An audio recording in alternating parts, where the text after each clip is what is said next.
Hey Chingus, welcome to Drama Series Tamil. இன்னைக்கு நம்ம பார்க்க போறது The Prisoner of Beauty ல எபிசோட் நம்பர் 23. லாஸ்ட் எபிசோட்ல ஜியும் சுமியோட தம்பியும் சண்டை போடுறதுக்கு ரெடி ஆயிருப்பாங்க. நம்ம ஹீரோயின் ரொம்பவே பதட்டமா இருப்பாங்களா. சண்டை ஆரம்பிச்ச கொஞ்ச நேரத்திலே ஹீரோயினோட கையை பிடிச்சிட்டு நீ எதுக்கும் கவலைப்படாத, ஜி நல்லாவே சண்டை போடுறான் அப்படின்னு ஹீரோயினுக்கு ரொம்ப சந்தோஷமாயிடுச்சு. இப்படியே இவங்க சண்டை போட்டுட்டு இருக்கும்போது ஒரு தடவை ஜியோட ஈட்டியோட முனைப்பகுதி உடைஞ்சு போயிடும். அதை சான்ஸா யூஸ் பண்ணி சுமியோட தம்பி இருக்கான்ல, அவன் ரெண்டு கத்தியை வச்சு அடிக்கிறதுக்கு ரெடி ஆயிருப்பான். அந்த நேரத்துல ஹீரோ நிறுத்துங்க அப்படின்னு சொல்லிடுறாங்க. சோ எல்லாருமே அமைதி ஆயிடுறாங்க. ஹீரோ என்ன சொல்றாங்கன்னா, ஆயுதம் இல்லாத ஒருத்தவங்களை நம்ம அட்டாக் பண்ணவே கூடாது, இது சரியே கிடையாது. சோ அவனோட ஆயுதத்துக்கு பதிலா வேற ஒரு ஆயுதம் கொடுத்ததுக்கு அப்புறமா இந்த சண்டை இன்னும் கண்டினியூ ஆகும்னு எல்லாருமே ஷாக் ஆகி பார்த்துட்டு இருக்காங்க. என்ன ஹீரோ இப்படி சொல்லிட்டான் அப்படின்னா ஜி இன்னும் சண்டை போடலாமா அப்படின்னு யோசிச்சுட்டு இருக்கும்போது ஹீரோ கியூ கிட்ட சொல்றாங்க, அந்த ட்ரெஷர் ஈட்டியை எடுத்துட்டு வான்னு. சோ ஈட்டி எடுக்கிறதுக்காக கியூ போயிடுறாங்க. இந்த விஷயம் பெட் கட்டிட்டு இருக்கக்கூடிய லியாங் டயோ இவங்க எல்லாருக்கும் தெரிய வருதா. சோ எல்லாரும் என்ன பண்றாங்க அப்படின்னா, அந்த பையனோட ஈட்டி ஆல்ரெடி ஒரு தடவை உடைஞ்சிருச்சு, அவன் கண்டிப்பா தோத்து போயிடுவான், எல்லாரும் சுமியோட தம்பி பக்கம் கட்டுங்க அப்படின்னு மொத்த பேரும் சேர்ந்து சுமியோட தம்பி பக்கம் பெட் கட்டுறாங்க. லியாங் டயோ இவங்க ரெண்டு பேர் மட்டும்தான் ஜி மேல பெட் கட்டி இருக்க கூடியது. இந்த பக்கம் ஈட்டி எடுத்துட்டு வந்தாச்சா, அதை பார்த்த உடனே சுமிக்கு செம ஷாக் ஆகுது. ஏன்னா அந்த ஈட்டியில ஹீரோவோட அண்ணாவோட பேர் எழுதி இருக்கு. இது ஹீரோவோட அண்ணாவோட ஈட்டி. அதையே அவங்க ஜிக்கு கொடுக்கறதுக்கு ரெடி ஆயிட்டாங்க. அவங்க அண்ணாவை யோசிச்சு பாக்குறாங்க. அதுக்கப்புறமா ஜி கிட்ட கொடுத்து நீ ஜெயிச்சிட்டு சொல்றாங்க. ஜியும் கண்டிப்பா சொல்றாங்களா. அப்ப ஹீரோயினும் ஜி நீ ஜெயிக்கிறியோ தோக்குறியோ அதெல்லாம் ரெண்டாவது, ஆனா அந்த ஈட்டியை நீ பத்திரமா பாத்துக்கணும், அது ஹீரோவோட அண்ணாவோடதுன்னு. ஜியும் நீங்க எதுக்கும் கவலைப்படாதீங்க, நான் பாத்துக்கிறேன் அப்படின்னு மறுபடியும் சண்டை ஆரம்பிக்கிறாங்க. அப்ப ஹீரோ மறுபடியும் ஹீரோயினோட கையை பிடிச்சிட்டு எனக்கு தெரியும் அந்த ஈட்டியை அவனோட கையில இருந்தா ஸ்ட்ராங்கா செயல்படும் அப்படின்னு, அதனாலதான் நான் அவனுக்கு கொடுத்தேன்னு ஹீரோயினுக்கு ரொம்பவே சந்தோஷமாயிடுச்சு. இப்ப கொஞ்சம் கொஞ்சமா ஜி ஜெயிச்சுட்டாங்க. சோ ஜி ரொம்ப சந்தோஷமா இருக்காங்களா. அந்த நேரத்துல சுமியோட தம்பி என்ன தெரியுமா பண்ணா, தோத்து போயிட்டான் அப்படின்றத ஒத்துக்கல. அவன் மறைச்சு வச்சிருந்த ஒரு கத்தி எடுத்து ஜிய குத்துறதுக்காக வந்துடுறான். எல்லாருமே ஷாக் ஆகி நிக்கிறாங்க. ஆனா அங்க என்ன நடந்திருக்கும் அப்படின்னா, இவன் இப்படி கத்தி எடுத்துட்டு குத்த வந்திருப்பான்ல, அதை ஜி சூதாரிச்சுட்டு அவனோட கத்தியையே உடைச்சு போட்டிருந்திருப்பாங்க. சோ ஜி எல்லாத்துலயுமே தான் சிறந்தவன் தான் அப்படின்றத ப்ரூவ் பண்ணிட்டாங்களா.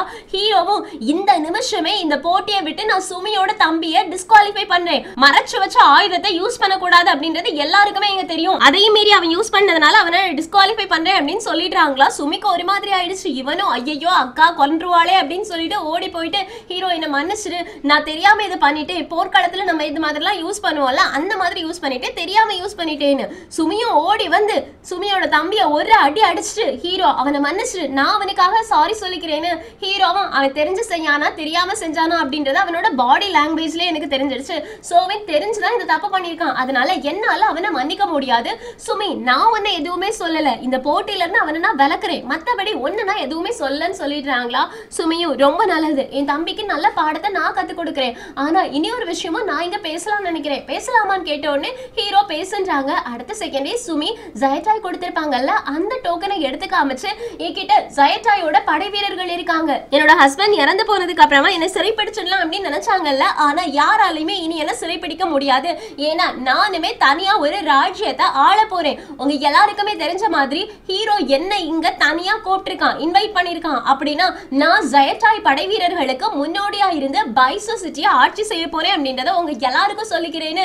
இதை கேட்டோன்னு எல்லாருமே அப்படின்னா சுமியை இனி அடைச்சு வைக்க முடியாது, சுமி அவளுக்குன்னு ஒரு பவரை வச்சிருக்கா அப்படின்றத எல்லார்கிட்டயுமே ப்ரூவ் பண்ணிட்டா அப்படின்னு சொல்லிட்டு இருக்காங்க. ஆனா நம்ம ஹீரோ கண்டுக்கவே இல்லையே. சுமி ஹீரோவை பார்த்து ஹீரோ என்ன மன்னிச்சிரு, இந்த மாதிரி ஒரு சிச்சுவேஷன் உங்ககிட்ட சொல்லாம யூஸ் பண்ணிருக்க கூடாதுன்னு. ஹீரோவும் உனக்கு இது யூஸ்ஃபுல்லா இருக்கிறது வரைக்கும் எனக்கு எந்த பிரச்சனையும் கிடையாது, நீ கிளம்பு அப்படின்னு சொல்லிடுறாங்க. சோ சுமி போறதுக்கு முன்னாடி யானை ஒரு ஓர கண்ணால பாத்துட்டாங்க இருந்து போறா. சோ சுமியுமே யானை வச்சு ஏதோ பிளான் பண்றா அப்படின்ற மாதிரி தான் இருக்கு.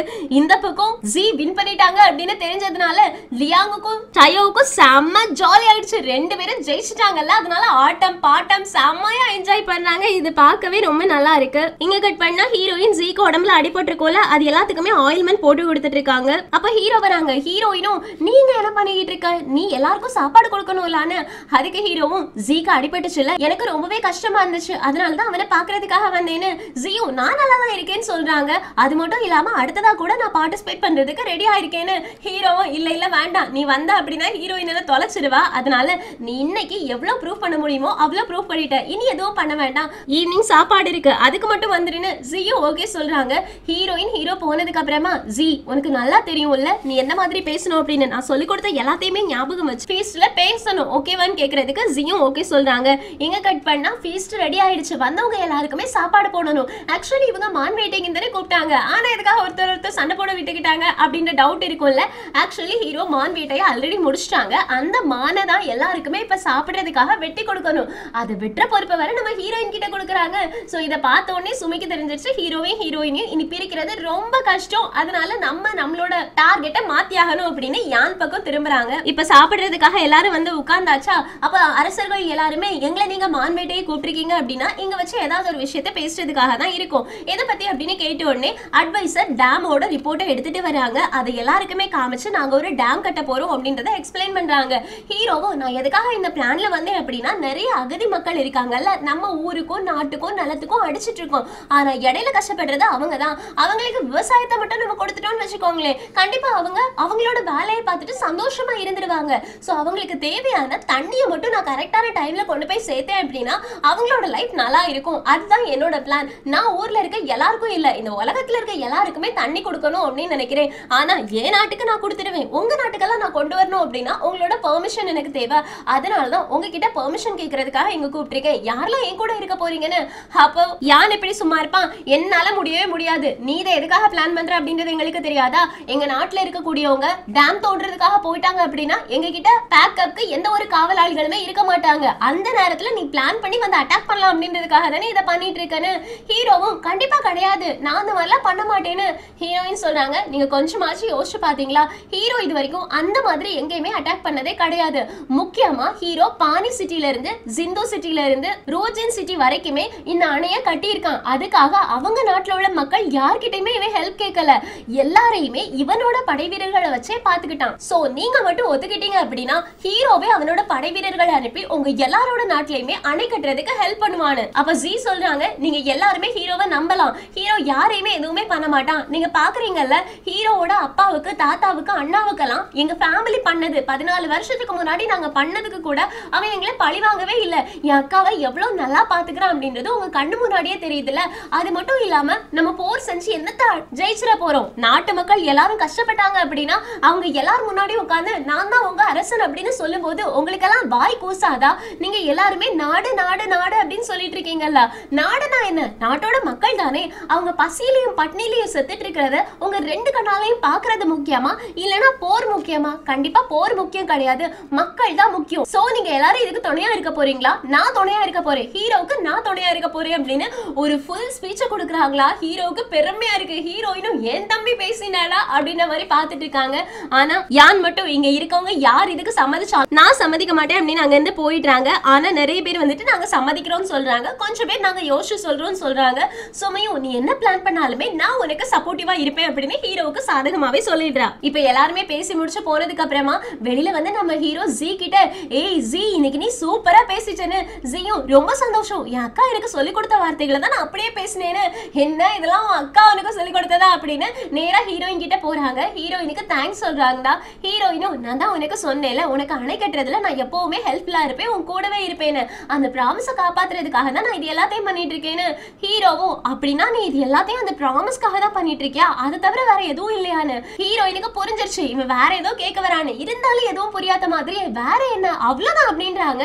ஹீரோவும் ஹீரோயின் உனக்கு புரியுது அப்படின்றது எனக்கு தெரியும், நான் உன்னை கல்யாணம் பண்ணும்போது இது வெறும் கல்யாணமா தான் பார்த்தேன், ஆனா அதுக்கப்புறமா உனக்கே தெரியும் நிறைய விஷயங்கள் சேஞ்ச் ஆயிடுச்சுன்னு. நம்ம ரெண்டு பேரும் மனசை விட்டு பேசாம வேணா இருந்திருக்கலாம், ஆனா இதுக்கு மேல என்னால பொறுக்க முடியாது, என்னோட உண்மையான ஒய்ஃப் மாதிரி நீ வாழ்றதுக்கு ரெடி ஆயிருக்கியான்னு. ஹீரோயின் ஒரு நிமிஷம் வச்சுட்டு அப்போ இது வரைக்கும் நான் உன்னோட ஒய்ஃபா இல்லையான்னு கேக்குறாங்க. ஹீரோ இதுலயே ஆன்சரை தெரிஞ்சுக்கிட்டாங்களா. சோ அவங்க சிரிச்சுட்டு ஹீரோயினை ஹக் பண்ணிக்கிறாங்க. சோ இவங்க ரெண்டு பேரும் வெளிப்படையாவே ஹஸ்பண்ட் அண்ட் ஒய்ஃபா இனி வாழ போறாங்க, எந்த ஒரு ஒளிவு மறைவும் கிடையாது. இந்த பக்கம் சுமியோட தம்பி சுமி கிட்ட ஓடி வந்து அக்கா நீ சொன்ன மாதிரியே நான் எல்லாத்தையுமே விசாரிச்சிட்டேன், யான் அவனோட அப்பா அம்மா எல்லாரையுமே கொலை பண்ணி தான் அந்த இடத்துக்கே வந்திருக்கானா, நிறைய பேர் ரூமர்ஸா சொல்லிட்டு இருக்காங்கன்னு. சுமியும் ரொம்ப நல்ல விஷயம்னு சொல்றாங்க. அவங்க தம்பியும் நீ அவனை வச்சு என்ன பிளான் பண்ணிட்டு இருக்க, நீ வேற யாரையாச்சும் கல்யாணம் பண்றதா இருந்தா கல்யாணம் பண்ணு, அவன் ஆல்ரெடி அவனோட அம்மா அப்பாவே கொலை பண்ணிருக்கான், உன்னை கொலை பண்ண மாட்டானா? அது மட்டும் இல்லாம நீ பார்த்தல்ல யாருமே அவனுக்கு சப்போர்ட் பண்ணவே மாட்டேங்கிறாங்க, இந்த நேரத்துல நீ அவனை கல்யாணம் பண்ணா அது கரெக்டா இருக்காதுன்னு. சுமியும் நீ எதுக்கும் கவலைப்படாத, அவனை எப்படி என்னோட வழியை கொண்டு வரணும், அவனை எப்படி கண்ட்ரோல் பண்ணணும் அப்படின்ற விஷயம் எனக்கு தெரியும், அவனை பத்தின ரூமர்ஸை வெளியில எல்லார்கிட்டயுமே பரப்பி விடுன்னு. சுமியோட தம்பிக்கு புரியல ஏன் அப்படின்னு கேக்குறாங்க. சுமியும் ஏன்னா கலங்கன குட்டையில தான் மீன் பிடிக்க முடியும், அவனை பத்தின ரூமர்ஸ் வெளியில கிளம்பும் போது அவன் ரொம்ப பதட்டமா இருப்பான், என்ன செய்யறதுனே தெரியாம இருப்பான். அந்த நேரத்துல உள்ள புகுந்து அவனை என்னால கண்ட்ரோல் பண்ண முடியும், அதுக்காக தான் அவனை பத்தின ரூமர்ஸ் எல்லாத்தையுமே வெளியில பரப்பி விட அப்படின்னு பரப்பி விட சொல்லிடுறாங்க. இந்த பக்கம் யான் யாரெல்லாம் இந்த அணை கட்டுறதுக்கு வேண்டாம் அப்படின்னு சொல்றாங்களோ அவங்க எல்லாருமே கூப்பிட்டு ஒரு பார்ட்டி மாதிரி அரேஞ்ச் பண்ணலாம் அப்படின்னு கூப்பிட்டு விட்டுருப்பாங்களா. ஆனா ஒரு ஆட்கள் கூட வரல. எல்லாரோட அசிஸ்டன்ஸ் வந்துட்டு அவங்க வரல அவங்க பிஸியா இருக்காங்க, அவங்களுக்கு உடம்பு சரியில்லை அப்படின்னு சொல்லிட்டு போறாங்க. அங்கிளும் பாத்தியா யான் எல்லாருமே ஹீரோ கூட தான் இருக்காங்கன்னு. யானும் இன்னும் கடைசி ஆட்கள் வரைக்கும் வந்து சொல்லல, வெயிட் பண்ணுவேன், யாராச்சும் ஒரு ஆளாவது வரமாட்டாங்களா அப்படின்னு கேட்டுட்டு இருக்கும்போது சுமியோட தம்பி வந்து சுமி வராங்க அப்படின்னு சொல்றாங்க. சுமி வந்தோடனே யானுக்கு செம ஷாக் ஆகுது. ஸோ ரெண்டு பேருமே குடிக்கிறதுக்கு போய் உட்கார்ந்தாச்சு. யான் கேட்குறாங்க, ஆமா நீ எதுக்காக இங்க வந்தன? அதுக்கு சுமியும், ஏன்னா இன்வைட் பண்ணியிருந்தேன், யாருமே இங்க வரல, அதே மாதிரி நீ தனியா இருக்கிறதையும் என்னால பார்க்க முடியல, அதனாலதான் உனக்கு கம்பெனி கொடுக்கறதுக்காக நான் வந்திருக்கேன்னு. யானும் அது ஏன் உனக்கே என்ன பார்த்தா பாவமா இருக்குன்னு கேட்கறதுக்கு, ஏன்னா நீயும் நானும் ஒரே மாதிரி தான். ஆக்சுவலி ஒன்ன மாதிரியே நானும் சின்ன வயசுல என்னோட அப்பா அம்மா கூட வளரல. ஒன்னு எப்படி கியூ ஃபேமிலி கிட்ட அனுப்பிட்டாங்களோ அதே மாதிரி என்ன ஹீரோட ஃபேமிலி கிட்ட அனுப்பிட்டாங்க. என்ன இருந்தாலும் அவங்க எப்படிதான் நம்மள ஒரு ஃபேமிலி மாதிரி பார்த்தாலும் நம்ம வெளியாட்கள் தானே, அதனால அந்த ஃபீல் என்கிட்ட இருந்துட்டே தான் இருந்துச்சு. அதுக்கப்புறமா ஹீரோவோட அண்ணா இறந்து போனதுக்கு அப்புறமா என்னோட ஃபேமிலி என்ன ஃபோர்ஸ் பண்ணி பைசு சிட்டியை கல்யாணம் பண்ணி கொடுத்துட்டாங்க. சான் என்ன நல்லா தான் பார்த்தான், இருந்தாலும் அங்க இருக்கக்கூடிய மக்கள் என்ன மதிக்கவே இல்லை, யாருமே என்ன ஒரு அரசியா அக்செப்ட் பண்ணவே இல்லை. இந்த மாதிரி நிறைய கஷ்டங்களை கஷ்டப்பட்டு தான் நான் அனுபவிச்சு முன்னாடி வந்திருக்கேன். அதே மாதிரி தான் நீயும் கஷ்டப்பட்ட அப்படின்ற விஷயம் எனக்கு தெரியும். அடுத்த ஆள் எப்ப நம்மளோட பதவியை பறிப்பாங்க, எப்ப நம்மள எங்க இருந்து துரத்தி விடுவாங்க, யாருமே நமக்கு ஹெல்ப் பண்ணல அப்படின்னா நம்மளோட நிலைமை என்ன ஆகும், இப்படின்ற மாதிரி யோசிச்சு ஒவ்வொரு நிமிஷமும் பயத்தோட என்னோட லைஃபை நான் வாழ்ந்துட்டு இருக்கேன். அதே மாதிரி தான் நீயும் வாழ்ந்துட்டு இருக்க அப்படின்றது எனக்கு தெரியும். அதனாலதான் உன் கூட நான் ஷேர் பண்ணணும் அப்படின்னு வந்தேன். உனக்கு ஏதாவது ஹெல்ப் வேணும்னா நீ என்கிட்ட கேட்கலான்னு. உடனே யானும், நீ லாங்கியா சிட்டிக்கு இது வரைக்கும் வந்திருக்கியான்னு கேட்கறதுக்கு இல்லைன்னு சொல்றாங்க. அப்படின்னா நான் உனக்கு இன்விடேஷன் கொடுக்குறேன், வந்து பாரு, ரொம்ப அழகா இருக்கும்னு. சுமியும் ரொம்ப நல்லது, எனக்கு டைம் ஆயிடுச்சு, நான் கிளம்புறேன், என்னால முடிஞ்சது அப்படின்னா நான் உங்களை பாக்குறதுக்காக வரேன் அப்படின்னு கிளம்பி போயிடுறாங்க. அப்ப அங்கிள் வந்துட்டு யான் கிட்ட, யான் இந்த பொண்ணை நம்பவே நம்பாத, இவ எவ்வளவு பெரிய ஜித்தா கில்லாடி அப்படின்றது உனக்கு தெரியுமா? அவளோட நெத்தியில இருக்கக்கூடிய அந்த சிம்பிள் இருக்கே அது கூட போலியானது தான். ஏன்னா அவளோட ஹஸ்பண்டே இறந்து போயிட்டாங்க. அவளோடது உண்மை அப்படின்னா கண்டிப்பா அவளோட ஹஸ்பண்ட் என் நேரத்துக்கு உயிரோடிலாம் இருந்திருக்கணும். அவளை நம்பவே நம்பாத, அவ சூன்யக்காரி மாதிரி அப்படின்றாங்க. அதுக்கு யானும், அந்த பொண்ணு அப்படி இருக்கிறதுல என்ன தப்பு இருக்குன்னு நீங்க சொல்லுங்களாம். ஒரு நிமிஷம் யோசிச்சு பாருங்க, ஹீரோயின் எவ்வளவு நல்ல ஃபேமிலியில பிறந்து அவளோட அம்மா அங்கிள் அப்பா எல்லாருமே அவளுக்கு பாசத்தை ஊட்டி ஊட்டி கொடுத்துட்டு இருந்தாங்க. அவளுக்கு தேவையான எல்லாமே அவளுக்கு கிடைச்சது. அதுக்கப்புறமா கல்யாணம் பண்ணி அனுப்புனாங்க. இங்க வந்து கூட அவளோட ஹஸ்பண்ட் அவளை எவ்வளவு சந்தோஷமா பார்த்துட்டு இருக்காங்க. அவளோட லைஃப்ல இது வரைக்கும் அவ கஷ்டம் அப்படின்னு ஒண்ணு அனுபவிச்சதே கிடையாது.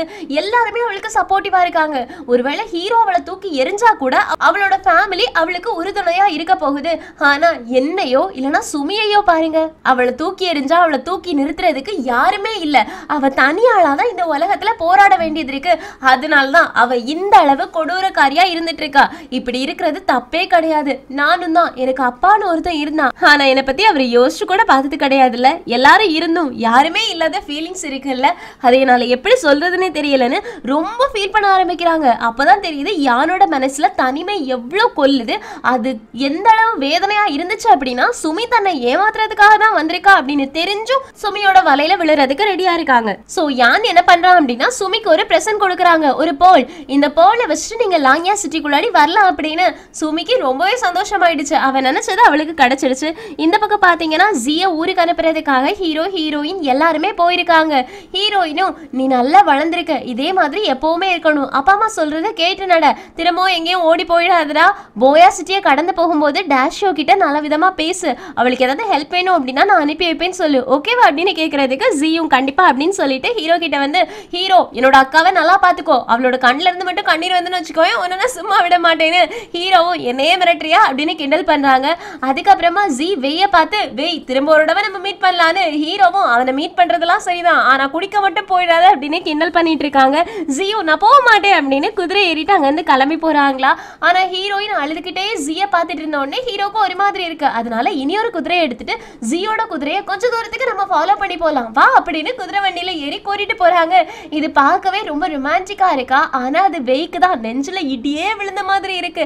அவனால ஹீரோயினை லவ் பண்றத ஸ்டாப் பண்ணவும் முடியல, பொறாமப்படுறத ஸ்டாப் பண்ணவும் முடியல, என்ன பண்ணனே தெரியாம இருக்கான். இப்ப ஹீரோ ஆபீஸ்க்கு திரும்ப வந்ததுக்கு அப்புறமா சுமி உங்களை பாக்குறதுக்காக கூப்பிட்டு விட்டுருக்காங்கன்னு சொல்றாங்களா. ஹீரோவுக்கு ஏன் இவ என்ன கூப்பிட்டு விட்டுருக்கா, அவ இன்னும் ஊரை விட்டு கிளம்பலையா, அதான் மான்வேட்டை முடிஞ்சிருச்சு அப்படின்னு யோசிச்சுட்டு சுமி சுமியை பாக்குறதுக்காக போறாங்க. அப்ப சுமி யான் கொடுத்தாங்கல்ல அந்த பேர்ல காமிச்சு மான்வேட்டை முடிஞ்சதுக்கு அப்புறமா நான் ஊருக்கு கிளம்ப ரெடி ஆயிட்டு இருந்தேன். அப்ப லாங்கியாவோட ஆட்கள் நிறைய பேர் இங்க வந்தாங்க. அவங்க இந்த பெண்டன்ட்டை கொடுத்து நீங்க இங்க இந்த கிளம்பி போனதுக்கு அப்புறமா லாங்கியாக்கு தான் வரணும், யாரும் நீங்க கல்யாணம் பண்ணிக்கணும் அப்படின்னு ஃபோர்ஸ் பண்ண ஆரம்பிச்சிட்டாங்க. எனக்கு ரொம்பவே பயமாயிடுச்சு ஹீரோ. எனக்கு என்ன பண்றதுன்னே தெரியல.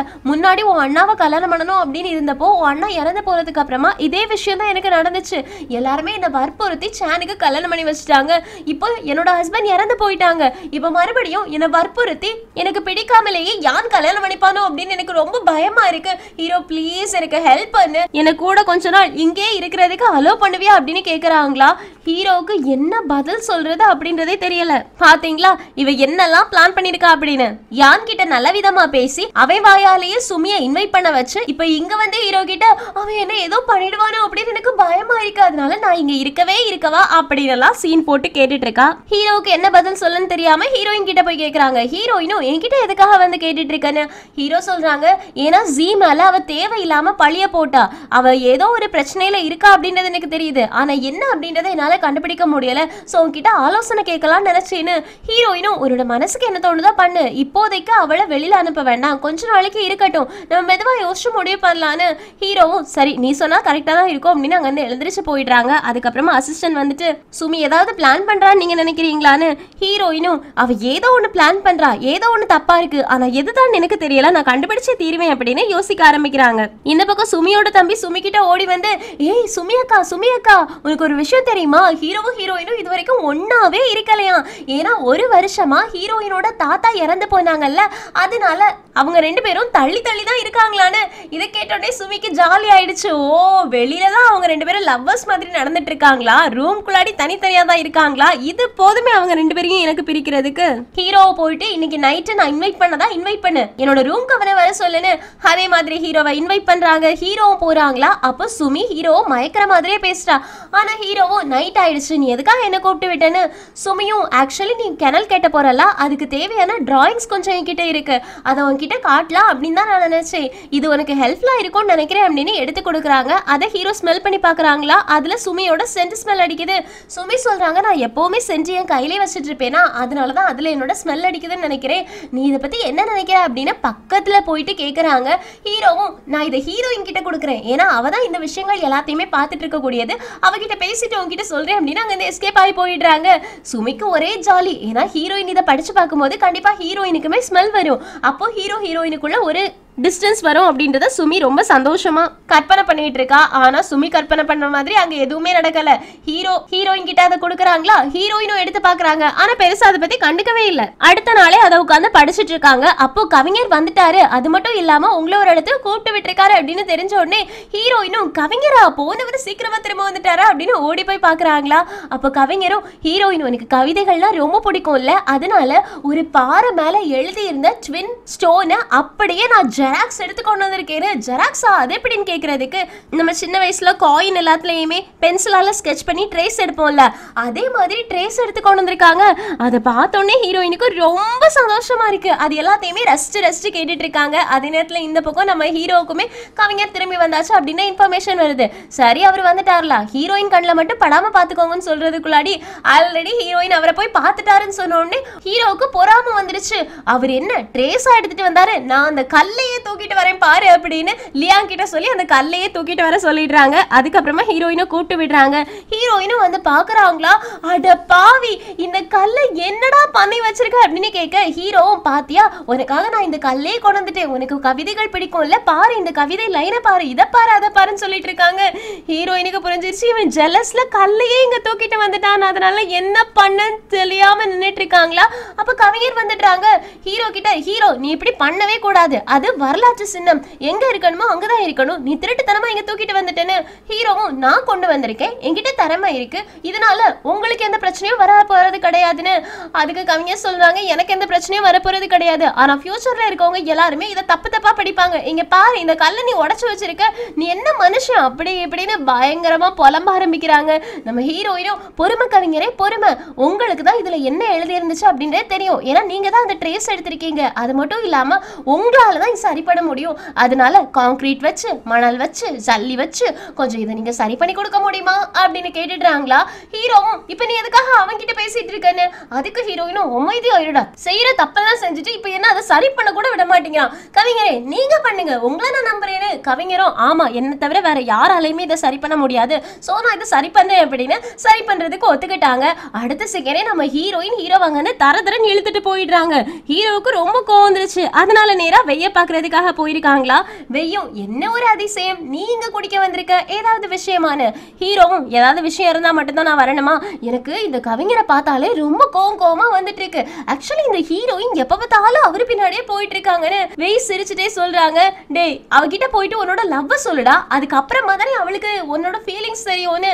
ஹீரோவும் ஆக்சுவலி உன்கிட்ட நான் ஒரு விஷயத்த சொல்ல மறந்துட்டேன், நாங்க ரெண்டு பேருமே லவ் சொல்லிக்கிட்டோம் தெரியுமா, ஆனா அதுக்கப்புறமா கூட அவ இன்னொரு பையன் பின்னாடி போறாள்ல, அதுதான் எனக்கு கோவமா வந்துட்டு இருக்குன்னு. இதை கேட்டோடனே வெய்க்கு சமஷாக்கு, என்ன நீங்க ரெண்டு பேரும் லவ்வரா மாறிட்டீங்களா அப்படின்ற மாதிரி யோசிக்கிறாங்க. அதுக்கப்புறமா சிரிக்கிறாங்களா. ஹீரோவும் எதுக்குடா சிரிக்கிறேன்னு கேட்கறதுக்கு வெய் சொல்றாங்க, நீ ஹீரோயின் செய்யறத மட்டும் சொல்லிட்டு இருக்கல, நீ செய்யறதை யோசிக்கவே மாட்டியா. ஹீரோயின் கவிஞர் பின்னாடி கவிதைக்காக தான் போயிட்டு இருக்காங்க, ஆனா நீ சுமியை எதுக்காக ஊருக்குள்ளாடி இன்னும் வச்சிட்டு இருக்கன்னு. ஹீரோவும் உனக்கு தான் தெரியும்ல, லாங்யா சிட்டில இருக்கக்கூடிய யான் இருக்கானே அவன் சுமியை ப்ரப்போஸ் பண்ணியிருக்கானா, சோ சுமிக்கு எந்த ஆபத்தும் வரக்கூடாதுல, அதுக்காக தானே. வெய்யும் சுமிக்கு எந்த ஆபத்தும் வரக்கூடாது அப்படின்னா அவளுக்கு நிறைய பொண்ணு பொருள் காவலாளிகள் இவங்கள கொடுத்து அனுப்பு. லாங்யா படை வீரர்கள் யாராலையுமே சுமியை எதுவும் பண்ண முடியாத அளவுக்கு நீ பாதுகாப்ப கொடு. அதை விட்டுட்டு அவளை ஊருக்குள்ளே வச்சுட்டு இருந்தான்னு வச்சுக்கோயே, எல்லாரும் என்ன நினைப்பாங்க, என்னமோ அவளை நீ கல்யாணம் பண்ணிக்க ஆசைப்பட்டு வச்சுக்கிட்ட மாதிரிலாம் நினைப்பாங்க. ஒருவேளை உனக்கு அவளை சேஃபாவும் யாரும் தப்பா பேசாத விதமா வச்சிருக்கணும் அப்படின்னா அவளை தயவு செஞ்சு ஊருக்கு அனுப்பு. இது அவளோட வீடா இருந்துச்சுதான், ஆனா இப்போதைக்கு இது அவளோட வீடு கிடையாது. சும்மா ஹாலிடேஸ்க்கு வந்துட்டு போற மாதிரி இங்க வந்துட்டு போலாம், நிரந்தரமா இங்க அவளை தங்க வைக்க முடியாது.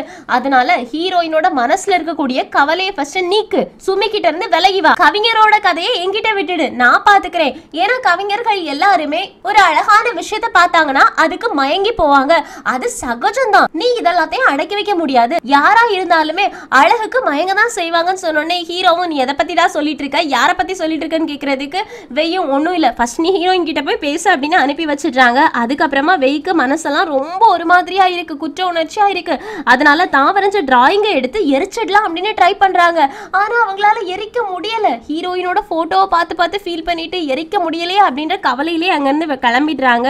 இந்த பக்கம் நம்ம ஹீரோ வீட்டுக்கு போறாங்களா. ஹீரோயின் வெயிட் பண்ணிட்டு இருக்காங்க. ஹீரோவும் எதுக்காக எனக்காக வெயிட் பண்ணிட்டு இருக்க, நைட்டு லேட் ஆச்சே போய் தூங்க வேண்டியதானேன்னு. அதுக்கு ஹீரோயினும் என்ன பண்றது, என்னோட ஹஸ்பண்ட் வரலையே, அவருக்காக தான் நான் வெயிட் பண்ணிட்டு இருந்தேன். சாப்பிட்டியாடான்னு கேட்கறதுக்கு ஆமா சாப்பிட்டேன், உனக்கு கவிதை தானே முக்கியம், என்னை பத்தி எல்லாம் யோசிக்கிறதுக்கு உனக்கு இங்க டைம் இருக்குன்னு. ஹீரோயின் உடனே ஹீரோ உட்கார வச்சுட்டு நான் உங்ககிட்ட எத்தனை தடவை சொல்லியிருக்கேன், உன்னோட மனசுல என்ன இருக்கோ அதை வெளிப்படையா கேட்டு நான் அதுக்கு பதில் சொல்றதுக்கு ரெடியா இருக்கேன்னு. ஹீரோயினும் நீ எப்ப பார்த்தாலும் கவிதை கவிதைன்னு சொல்லிட்டு இருக்கா, அதுதான் அப்படின்னு ஆரம்பிக்கிறாங்க. ஹீரோயினும் நான் என்னதான் கவிதை கவிதைன்னு சொல்லிட்டு இருந்தாலும் நான் யாரை லவ் பண்றேன், ஒன்னதானே, நான் எப்பவுமே உன்னை விட்டு கொடுக்கவே மாட்டேன், நான் உன் கூட மட்டும் தான் இருக்கேன், என்னோட ஃபர்ஸ்ட் ப்ரையாரிட்டி நீ தானே. இதை கேட்டோடனே ஹீரோக்கு குஜால் ஆயிடுமா. சோ ரெண்டு பேருமே சேர்ந்து ஜாலியா இருக்காங்க. இப்ப நைட் ஆனதுக்கு அப்புறமா மறுபடியும் சுமி உங்களை கூப்பிட்டு விட்டுருக்கான்னு சொல்றாங்க. இதை கேட்டோடனே ஹீரோவும் சுமியா இந்த ராத்திரி எதுக்காக அவ என்ன கூப்பிட்டு இருக்கா அப்படின்னு யோசிக்கும் போதுதான் வெய் சொன்ன விஷயங்கள் ஞாபகம் இருக்கு. அவ ஹாலிடேக்கு வந்த மாதிரி தான் இங்க இருக்கணும், அவளை ஊருக்கு அனுப்பி வைங்க, அதனால சுமிக்கு தேவையான விஷயங்கள் கொஞ்சம் ரெடி பண்ணி வைங்க, நான் அவளை நாளைக்கு காலையில வந்து பாக்குறேன்னு சொல்லுங்க அப்படின்னு. அடுத்த நாள் காலையில சுமியை போய் பாக்குறாங்க. சுமிக்கு நிறைய பொருட்கள் எல்லாத்தையுமே கொடுத்துட்டு சுமி நீ ஊரை விட்டு கிளம்ப வேண்டிய டைம் வந்துருச்சு, இதெல்லாம் நீ உன் கூட எடுத்துட்டு போனன்னு வச்சுக்கோயே, யாருமே உன்னை என்னைக்குமே எதுவுமே சொல்ல மாட்டாங்க. அது மட்டும் இல்லாம நீ பிறந்த வீடு இருக்குல்ல, அங்க இதை பார்த்த உடனே உன்னை அக்செப்ட் பண்ணிப்பாங்க, யானால உன்னை எதுவுமே பண்ண முடியாது, நான் உனக்கு ப்ராமிஸ் பண்ணி கொடுக்குறேன், நிறைய காவலாளிகளை உனக்கு பாதுகாப்பா அனுப்புறேன், யான் மட்டும் இல்ல யாராலுமே உன்னை தொட முடியாதுன்னு. இதை கேட்டோடனே சுமியும் அப்படின்னா நீ என்ன இங்க இருந்து அனுப்பணும் அப்படின்னு முடிவு பண்ணிட்டதானே அப்படின்னு கேக்குறாங்க. ஹீரோவும் ஆமா அது வந்து அப்படின்னு ஆரம்பிக்கிறாங்களா. அதுக்குள்ளாடி இவன் மயக்கம் வந்த மாதிரி நடிக்க ஆரம்பிச்சுட்டா. உனக்கு மயக்கம் வருதா, டாக்டரை கூப்பிடுவான்னு கேக்குறதுக்கு வேலைக்காரங்க எல்லாரும் இல்ல இல்ல அவங்க இங்க இருந்து சேனை கல்யாணம் பண்ணிட்டு போனாங்கல்ல, அப்பத்துல இருந்தே இவங்களுக்கு அடிக்கடி இந்த மாதிரி தலைவண்டி வருது, கொஞ்சம் ரெஸ்ட் எடுத்தாங்கன்னா சரியாயிடும், நீங்க போங்க நாங்க ரெஸ்ட் எடுக்க வைக்கிறோம்னு. ஹீரோவும் ஐயோ இவகிட்ட எப்படி பேசி அனுப்புறது அப்படின்னு தெரியாம அங்க இருந்து கிளம்பி போயிடுறாங்க. போகும்போது கவிஞர் வேலை செஞ்சுட்டு இருக்க கூடியதை பாக்குறாங்க. சொல்றாங்களா? ஹீரோவுக்கு ஆச்சரியமா இருக்குது. ஏன்னா கவிஞரோட மசில்ஸ் எல்லாமே செமையா இருக்கு. நீங்க பிராக்டிஸ் பண்ணுவீங்களா அப்படின்னு கேட்கும்போது கவிஞரும் இல்லையே, நான்லாம் ஒர்க் அவுட்லாம் பண்ண மாட்டேன், இதெல்லாம் அங்க எங்கன்னு சுத்தி தெரியும் போது வந்த மசில்ஸ்ன்னு நினைக்கிறேன், இதெல்லாம் மசில்ஸ் கூட கிடையாது, சதை அப்படின்னு. அதை பார்க்கும்போது ஹீரோவுக்கு இதுவாடா மசில்ஸ் கிடையாது சதை அப்படின்னு சொல்லி யோசிச்சுட்டே ஆஃபீஸ்க்கு போனதுக்கு அப்புறமா ஹீரோ ஃபுல்லா எக்ஸசைஸ் பண்ண ஆரம்பிச்சிட்டாங்க. அதை பார்க்குற அட்வைசர் லியான் எல்லாருக்கும் செம ஷாக்கு. ஹீரோ எதுக்காக இப்போ எக்ஸசைஸ்லாம் பண்ணிட்டு இருக்கான் அப்படின்னு. அதுவும் வெயிட் எல்லாம் தூக்கி எக்ஸசைஸ் பண்ணிட்டு இருக்காங்க.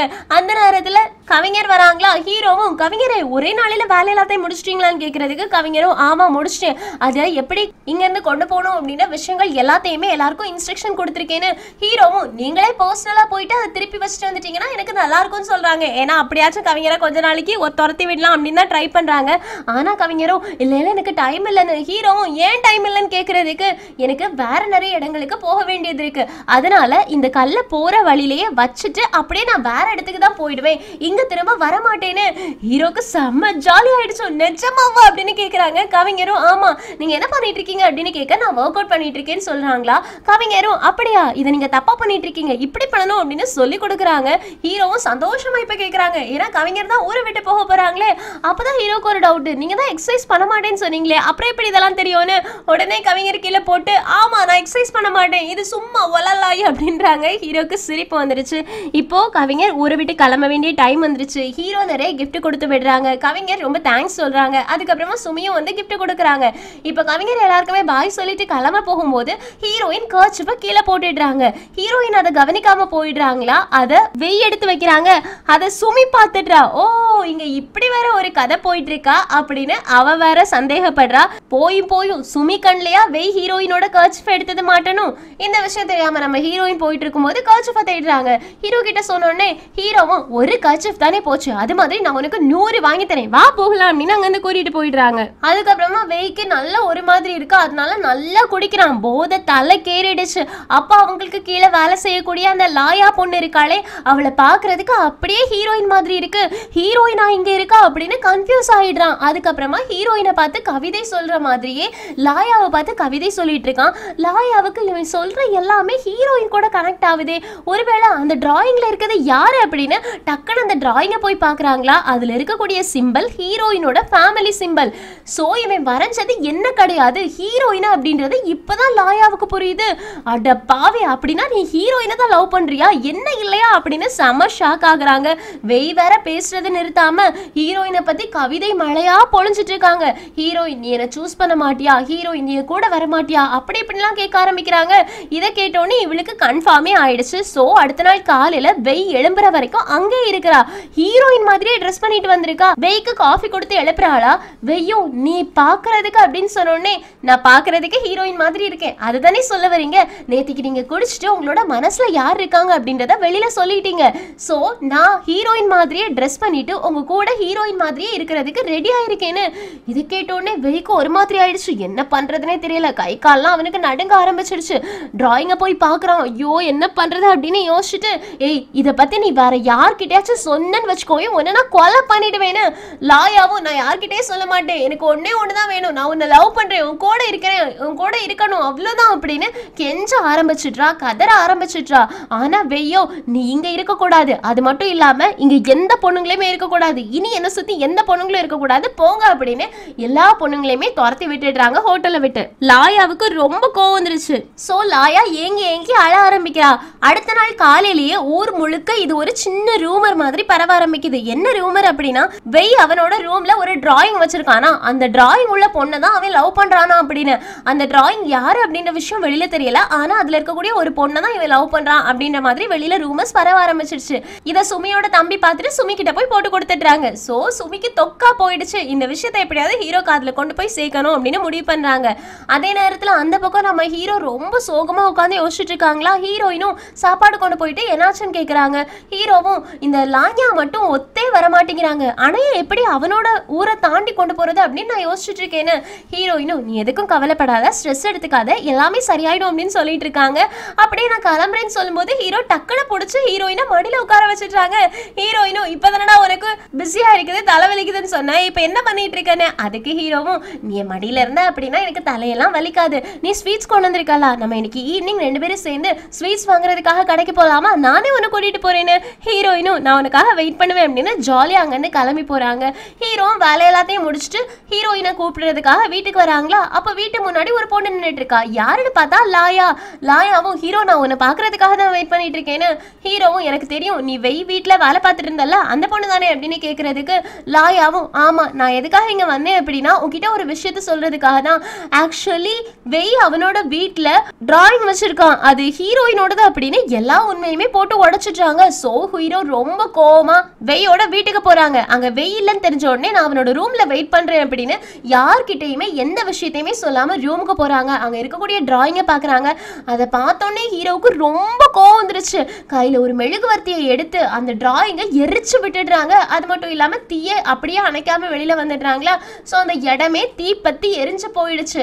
இப்ப வெய் வந்து பாக்குறாங்க, அந்த இடமே எரிஞ்சு கிடக்குது. வேலைக்காரங்க சொல்றாங்க நாங்க ஒழுங்கா மெழுகுவர்த்தி எல்லாத்தையுமே பார்க்கலன்னு நினைக்கிறோம், அதனாலதான் எல்லாமே எரிஞ்சு போச்சுன்னு. வெய்யும் பரவாயில்ல இருக்கட்டும், எரிஞ்சு போக வேண்டியதான் எரிஞ்சு போயிருக்கு அப்படின்னு ஹீரோயினோட டிராயிங்கை இவங்களால எரிக்க முடியல, அது அதுவாவே எரிஞ்சு போயிடுச்சுல, இது சரிதான் அப்படின்ற மாதிரி யோசிச்சுட்டு இருக்காங்களா. அப்ப வேலைக்காரங்களும் எனக்கு தெரிஞ்சு ஹீரோ தான் மெழுகுவர்த்தியை அணைக்காம போயிருப்பான்னு நினைக்கிறேன், அவன் தான் நீங்க இல்லாதப்போ வீட்டுக்கு வந்தானு. இதை கேட்டோன்னே வெய்க்கு செம ஷாக் ஆகுது. என்ன நீங்க சொல்றீங்க, ஹீரோ இந்த ரூம்க்கு வந்தானா, இந்த டிராயிங்கை பார்த்தாங்கன்னு கேட்கறதுக்கு ஆமான்னு சொல்லிடுறாங்க. அதோட போச்சு. வெய்க்கு புரிஞ்சிருச்சு ஹீரோ டிராயிங்கை பார்த்து எரிச்சிட்டு தான் இங்க இருந்து போயிருக்கான்னு. எங்க சீக்கிரட்டாவது இந்த எபிசோட் முடியுது. சுமி ஹீரோக்கும் ஹீரோயினுக்கும் நடுவில் என்னெல்லாமோ ட்ரை பண்ணிட்டு இருக்கா சண்டையை மூட்டி விடுறதுக்கு. ஸோ இந்த பிரச்சனை எப்படி போய் முடிய போகுது, ஹீரோ ஹீரோயின் வெய் இவங்க 3 பேருக்குள்ளாடி இனி எந்த மாதிரி பிரச்சனை வரப்போகுது அப்படின்றத அடுத்தடுத்த எபிசோட் பார்த்து தெரிஞ்சுக்கலாம். ஸோ மிஸ் பண்ணாம அடுத்தடுத்த எபிசோட்காக வெயிட் பண்ணுங்க. இந்த எக்ஸ்பிளனேஷன் உங்களுக்கு பிடிச்சிருச்சுன்னா லைக் பண்ணுங்க, மறக்காம சேனலை சப்ஸ்கிரைப் பண்ணிடுங்க. Thank you friends, take care, bye bye.